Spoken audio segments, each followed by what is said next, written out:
Welcome to my new little vlog. We're at my machine and we're making up a pair of beautiful wool tartan trousers for part of my three-piece suit collection for women for my show next year. So when you cut, especially when you're working with stripes and checks and plaids, you've got to match up the side seams. So you've got to match up the side seams on the side seam and also on the inside leg as well. As you can see here, they've got to match up exactly. So, and it's the way you've cut them. You've got to be really careful when you're cutting them. And also you've got to be careful because the way the feed dog moves, it actually, the bottom will go faster than the top because the feed dog will actually pull.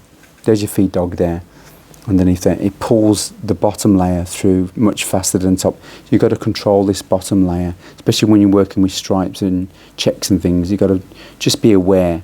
So I actually just slightly be a bit taut with the bottom, and I actually make sure the top stripe is exactly on top, and I jam that top stripe in. So just slight fraction, just pulling it will. Everyone's got their own methods, but this method works for me. So just be aware that's how the machine operates, and you should be fine. But it's all about cutting. If you cut things accurately, then you should be fine. But remember, fabric is malleable, so it will stretch, it will shrink, it will do whatever it's going to do. So just be careful. So, but as this goes up the leg, you can't really match up this checks because it goes onto the bias. But most of the inside leg will be matched right up to the knee, just past the knee. And as it goes into the bias areas, it does start to deviate. So you can't really match up that area there. But most of it is matched up. The most important is the side seams, but I do match up the inside leg as well. So if you've got good cutting, you will match up most things. And there we have that. We're nearly there now.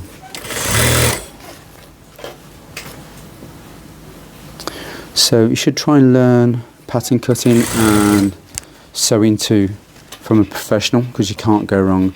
I mean, you can't really learn things on YouTube or these social platforms where you may see videos, and anyone can profess to be a professional and upload a video. Everyone's got an Android or iPhone, and then they can upload videos and then profess to be this and that.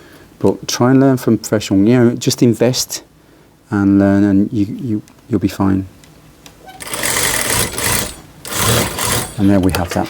That's finished. And we're going to press all the seams open on that side. Okay, now I'm just pressing the seams open. I'm back at my table. Just press the seams open. Sometimes when you've got a sturdy fabric, I'll give you a little tip. Find my little clapper board. This is what a piece we call a clapper board. So when you got these very thick fabric in the seam, just get the steam in it and just, okay. Now you can use this on your donkey, which I've got here. You can see my donkey, sometimes a press, but it's good to use a hard flat surface. You get a good, you can press it better.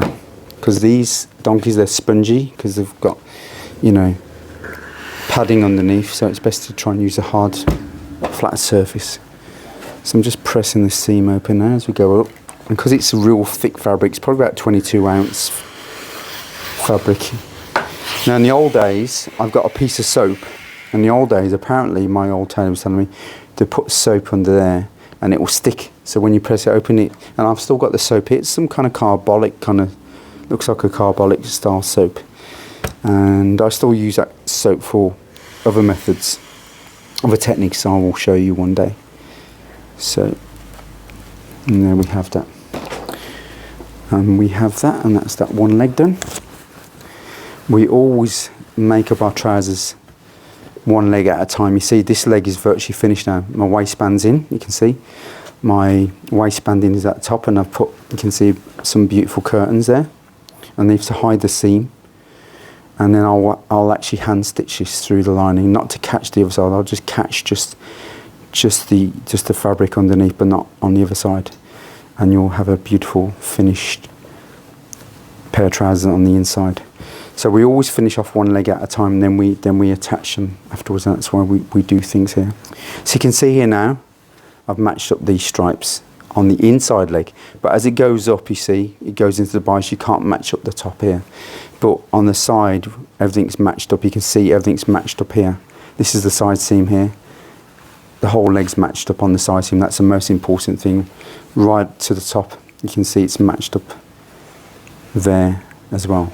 Or you can see it there. It's matched up there. So it's really, really important. The way you cut your trousers, very, very important. So I'll see you as I finish off these trousers, everyone. So ciao for now.